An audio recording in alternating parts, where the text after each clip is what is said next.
Hi, everyone. Welcome to this short introduction to open pedagogy. My name is Matt DiCarlo. I'm an assistant professor of social work at Stockton University. So just a little bit about me and my experience in open pedagogy. I have a couple of open textbook projects that focus on research methods in social work, which is what I enjoy teaching the most. And I also have a project called Open Social Work that focuses on spreading open education, open access, and open science in my discipline of social work. So today we're going to go over open pedagogy. So let's just start with a definition of what that is. It is an access-oriented commitment to learner-driven education. So it focuses on who has access to higher education, who has access to the resources needed. What is the role of the learner? It's focusing on more of the Freerian approach towards education rather than the banking model of education, and really focusing on some of the transformations that happened with the internet, with digital education and digital citizenship, and the fact that students need to be able to not only have literacy towards those technological advancements, but are really contributing to a knowledge commons that is freely accessible to all people. So this is also a part of other open movements. So open education is allied with open science, open access, free and open source software, open data, that these are all social justice movements that are focusing on who has access to scientific knowledge, who has access to the resources needed to create scientific knowledge, and how does it secure the human right to education and to information. So within this, open educational resources are probably the most relevant towards higher education.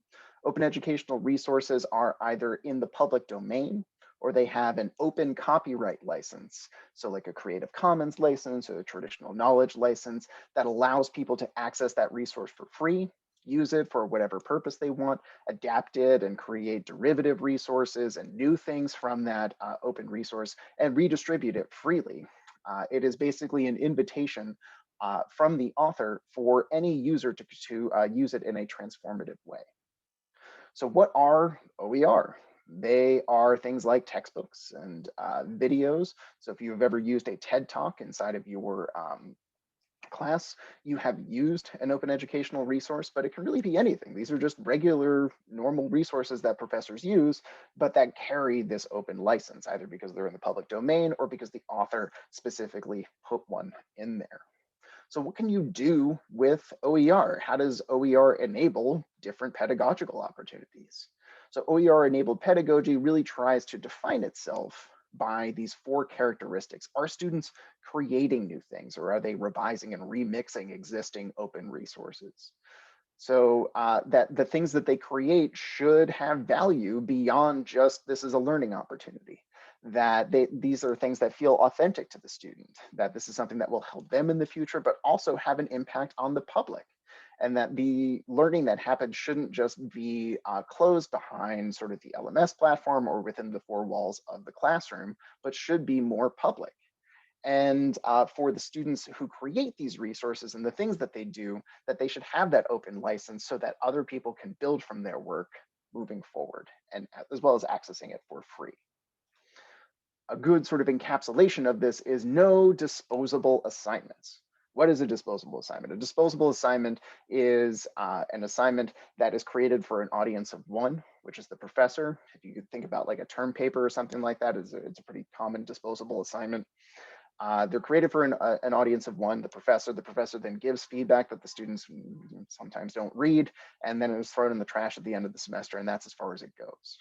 And if you think about, especially for me, I mostly teach graduate students, just how much wasted scholarship there is every single year, that you have students who are extraordinarily gifted, whose scholarship does not meaningfully contribute to our discipline unless those opportunities are sort of put into that curriculum. And that's what designing renewable assignments rather than disposable assignments is about. So how do you get there? How do you get to using OER as part of your pedagogy? One, it's starting like, where are you with this assignment? What assignment are you going to choose? What would be helpful towards the community. What resources and tools can you use in order to make those contributions? How do you sort of design or redesign this assignment, whether that's changing learning objectives, changing what students are creating, as well as some negotiating around the licensing of the resources that students create, and then finalizing that assignment and putting it into action. Before you do any of this, you need to figure out what you want to redesign. And I think as a junior faculty member, I don't have a lot of leeway in terms of just how our program is accredited and set up with the syllabi that I get. At the same time, there is still a lot of play within the actual assignments. So I inherited a class this year that was mostly quizzes and tests. But what is a quiz? How do you define that stuff? It's just an assessment of learning. Quizzes can be multiple choice, quizzes can be short answer. Students can write their own quiz questions. So there's a lot of flexibility within just a quiz for what students are actually going to do. This assignment was a traditional quiz to begin with. It was a multiple choice quiz that lived on the LMS platform. The learning objectives were about sort of assessing and intervening with diverse groups as part of social work practice and using some of the information about or from social work theory as well as human development in order to sort of provide better informed practice. And so students submitted their answers via the LMS platform and got instantaneous feedback, whether they were right or wrong. And it was not an open assignment, it was very closed. So those answers just were between the student and the professor. So that's where my assignment started out. And then I had to figure out what would be helpful towards the community. So for me, that was looking at the social work education community. So this is a textbook for the course that I teach. I wasn't able to use this textbook because I don't really get to control which textbooks I use inside of my class, but I knew that this resource was new and that it didn't have a lot of ancillary resources, so like slideshows and just like sort of teaching aids alongside of it. So I thought it would be helpful for students to generate some of those resources.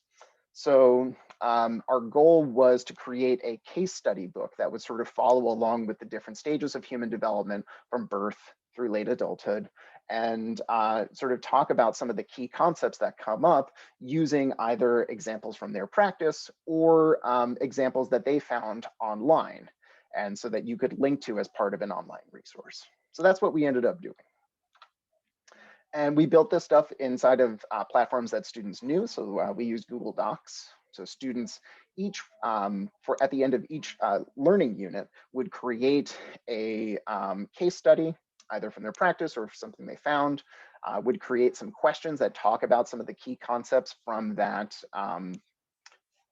stage of human development, and then also peer review their classmates' questions, the answers to their questions, as well as the case studies to see how they could be made better. At the end of the semester, as part of their final exam, students would revise and resubmit based on that feedback, just one of those case studies, so that at the end of this, we would have a compendium of case studies throughout the lifespan that went over some of those key concepts, and then we would post that to OER Commons and also share it with the open textbook author if they wanted to link to it, or since it has an open license, they could maybe incorporate some of those case studies directly and just copy and paste them and attribute it to the student who authored it, which would be really cool. So our learning objectives were very similar. So it's about assessing and intervening with clients using some social work theory and knowledge about human development, but we were changing the type of resource. We were doing some more constructionist assignments where students were creating something either that they found on the internet or that they understood from their practice, and that the submission system was within Google Docs. The feedback system was using rubrics inside of Google Docs, as well as the commenting feature there.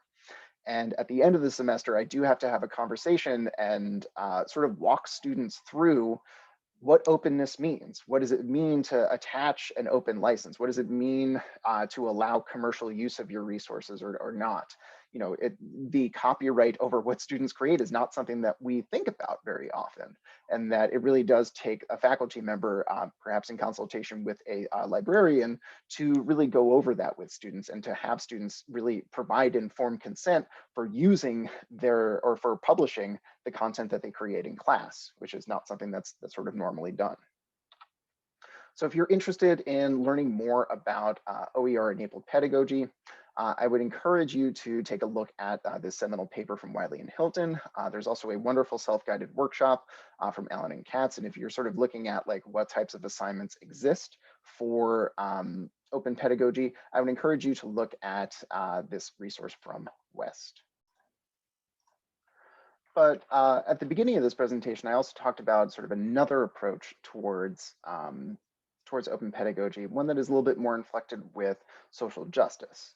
So it shares this idea from OER-enabled pedagogy that openness is key to, and sharing are key to improving learning, both through spreading best practices on how to teach different materials, promoting access to the resources that students need to be successful in the class for free on the first day of class, and also by sort of creating these more participatory spaces and being a little bit more flexible with how you design different approaches to learning.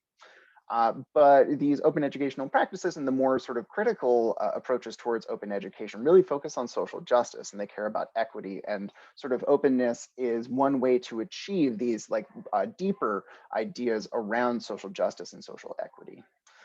So a good way to sort of encapsulate this is open for a cause. It's not just openness is good and will achieve socially just ends, but we are concerned about social justice and we want to use openness in order to achieve some of those broader goals. So some examples are focusing on basic needs with students. So whether you take a look at the Real College movement and some of the studies that they are doing, as well as having sort of applying those as practitioners by having a food pantry or basic needs pantry in your department, especially for working students, students who might be food insecure or housing insecure. Addressing the issue of textbook costs, absolutely, which is also a part of OER-enabled pedagogy. Taking a look at student privacy and student rights, the monetization of student data, making sure that students have some literacy around how their data is created and who gets to use it, as well as looking at proctoring systems, surveillance systems inside of higher education and trying to fight against those. So how do you think about open educational practices? What are some of the dimensions for more social justice oriented open education assignments?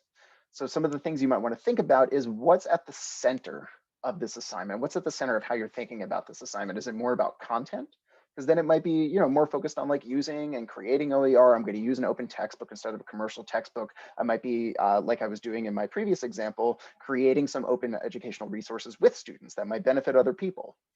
But you know, more social justice oriented ones are sort of trying to transform the active pedagogy and the active learning itself, and that it's trying to focus on the interaction among participants. So an example is connectivist, massively open online courses that are less focused on sort of the teacher designs content and then the students learn it and maybe create some stuff themselves, but really about taking that taking the student-centered resources as the core part of that class. So there's less sort of a teacher to student interaction and more student to student interaction, with the teacher being more of a facilitator of learning.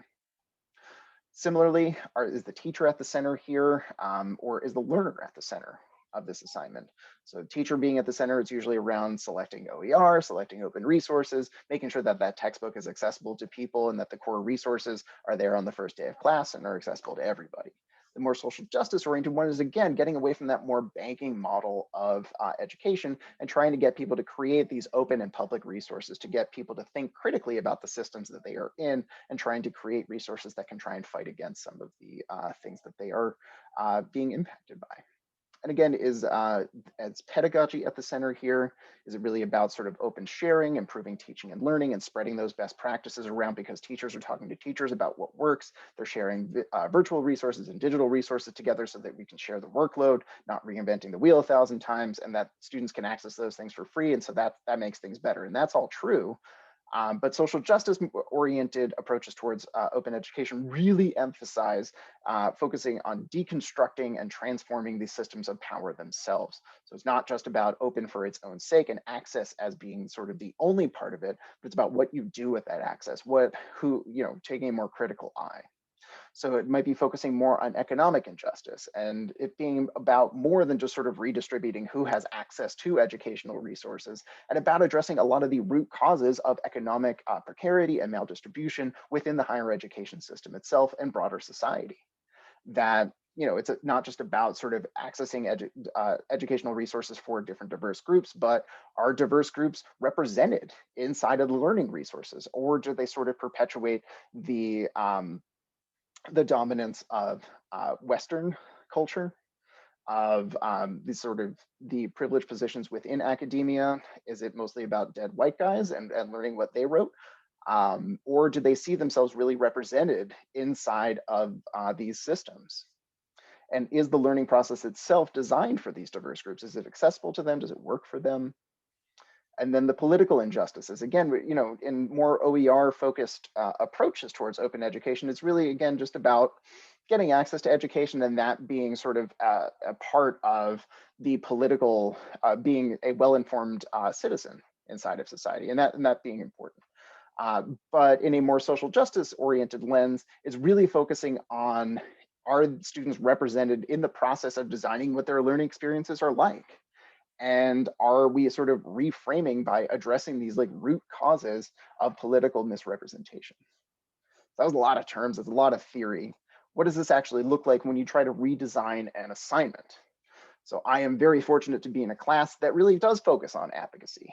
And so part of what MSW students have to do in our program is create their own advocacy project, reach out to legislators, try and move some sort of social problem or social issue forward on behalf of a client group or community inside of their practice.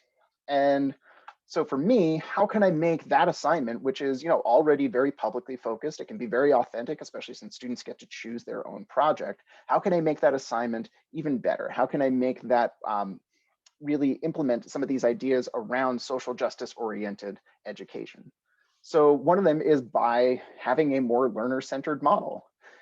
I think there is a lot of value in having a teacher sort of talk about what an advocacy project actually looks like.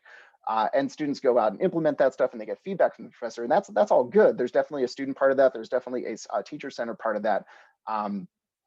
But for my project, I was basically going to complete an advocacy project with students. So students determined what my project was going to be about. I asked them to think about what was impacting them the most. Our class is taking place during COVID. There are a lot of strains that come along with COVID, and students really pointed out that unpaid field work, which is a requirement inside of our discipline, that you basically get a part-time job that's unpaid at a human service agency, and then they train you in how to be a social worker. That is often very difficult for people to accommodate with full-time work, full-time school, and all of their other family and other responsibilities. So students got to determine that project, which was great because it sort of modeled for students the process of engaging with people with the least power and the people who are most affected by policies. But at the same time, students aren't the one actually going out and doing that project. It is me who's implementing it. Students are providing feedback on resources. But I'm the person who's drafting the petition. I'm the person who's doing a social media campaign, and I'm creating that content to inspire students who are then working on their own group projects on different topics. So it is focused on content to some extent, but it also does sort of model what this process should look like, and to have a more collaborative approach towards what class sessions look like and what we actually cover inside of class. And I think what has been really valuable for me about this assignment is that it is addressing a lot of these issues of economic and cultural and political injustice. That I think what's difficult for me to ignore, and what students talked about, is that they're unpaid frontline workers in a pandemic. For many of our students, they did not have the option to be virtual, that they are still going into work, that they're still not vaccinated, that there are people at their agency who are falling sick from COVID, and that there aren't very many protections from them. And then throughout all of this, they're not getting paid for that work. And that's extraordinarily challenging for them. And that by having a project that sort of focuses on advocating to the profession, that students right now are prevented by the policies of our accrediting body from being paid for their field placements, except under very limited conditions. They have waived some of those requirements during COVID. So our project is really going to focus on changing that sense of economic injustice that really makes social work education far more challenging than it needs to be for students from historically underserved groups. And it's really challenging that culture of the traditional student. The traditional student is not the normal student anymore. that these sort of systems of how internships work and how they are balanced with other student responsibilities just doesn't represent this kind of student that we have, that our students need to be employed full-time, that they can't do the 3 days in the field, 2 days in the classroom model that financially independent students in previous years, like in the 70s, 80s, and 60s, when these policies were really were first formed, that's just not, that doesn't represent the students that we have. And so students will often sort of get the sense of that these systems, that they are the problem here. And it's not, I think part of this, what I hope that this project is accomplishing, is that it's sort of reacculturating students that no, these systems should be designed for you. In fact, they are marketed as being more accessible to you. And trying to bring student representation and the representation of student issues and student well-being into the policymaking process within our profession. And sort of that being a valuable learning experience for students. So open educational practices, the more social justice inflected parts of open education. There are tons of great resources out there. I'm just going to highlight a couple of them. So the model that I used here was from Bali, Cronin, and Jangani. I would encourage you to read their short and extraordinarily detailed article. I would also encourage you to look at a couple of implementations of open educational practices. So the Open Pedagogy Notebook has a ton of great examples of different types of open pedagogy and has a bent towards these more social justice oriented ones. Equity Unbound is about sort of building online community and trying to center diverse students, especially diverse students or students who may have or who are historically underserved inside of higher education, and then looking at the marginal syllabus and collaborative creation of educational resources for the purpose of transcending a lot of these access barriers across international borders and trying to focus on the human right towards education. All right, so I've talked about these two approaches towards open pedagogy as sort of being in conflict. And, I think that a better way to sort of think about that stuff is that this open pedagogy is a contested space. It is a relatively new approach towards pedagogy. It really draws a lot from critical digital pedagogy and critical pedagogy before then. It draws a lot from constructionism. So it has these sort of like roots inside of our normal pedagogical approaches that have been around for a little while. And there are just a lot of people who are sharing a lot of different ideas that have some core attributes to them. So you can think of these rather than sort of two opposing strains, that these are just two flavors of open pedagogy. And so what can you expect if you are looking at an assignment that says it's open pedagogy? What might you see? If you're thinking about some of the broader ideas, what are commonalities? One is focusing on participatory technologies, that really using technology, whether it's social media, whether it's collaborative annotation of websites, in order to promote participatory learning. That we're working on focusing on, or that working on developing trust and openness for working with others and that collaboration, that it's focusing on students creating resources and sharing their ideas and resources and ensuring their fair dissemination of knowledge, and that knowledge should not be paywalled. It should be accessible to everybody, because access to knowledge is necessary in order to secure basic rights for people. That you're trying to create this sort of connected community of professionals, so that as you're sharing resources, that you get these like learner generated resources, and that as part of the peer review process, that you're engaging in this reflective practice and how do I generate resources that are relevant to the community. So as a research methods instructor, I might be looking at, like, rather than having students draft a an article summary or an article critique for me, they might be generating an infographic or working on creating a podcast that goes over different like new articles inside of my discipline. So it's just a way of sort of thinking about things, thinking about the public impact of scholarship, and thinking about social justice as part of our educational processes. So where can you go to learn more about open education? The best place to start is the Open Textbook and Educational Resource Committee, or OTERC. That is chaired by Christy Goodnight and Kathy Klein, who's also from the Center for Teaching and Learning Design. These are fantastic places to get started. You can also look me up at Stockton as well. Thank you very much for your time and attention today. I really appreciate it. And I hope you're having a good day.